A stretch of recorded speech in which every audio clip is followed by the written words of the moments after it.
तर रामराम शेतकरी मित्रांनो, मी सध्या आलेला आहे नांदेड जिल्ह्यातील पुणे पिंपळगाव या गावामध्ये गंगाधर डक साहेब यांच्या हळदीच्या प्लॉटमध्ये की त्यांना आपण सुरुवातीपासून तिरंगा जैविक कृषी केंद्रावरचे औषधं दिलेली होती मामाला. तर नेमका मामाला काय रिझल्ट आला ते आपण प्रत्यक्ष त्यांच्या तोंडून ऐकूता. बोला मग, कसं वाटायला तुम्हाला रिझल्ट? नंबर एक आहे बघा हा. बाकीचा कुठला काही खर्च केला का तुम्ही? कुठलाही 1 रुपयाचा खर्च केला नाही. आता तुम्ही बेन किती ठेवले? बिन 30 क्विंटल.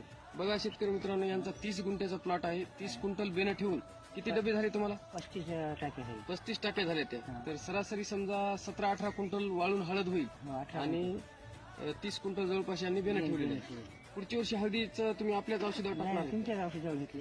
तर बघू शकता शेतकरी मित्रांनो, यांचं पुढच्या वर्षी 4 एकरचं नियोजन हे आपल्या औषधावरच त्यांनी करण्याचं ठरवलेलं आहे. तर रामराम, नमस्कार. रामराम.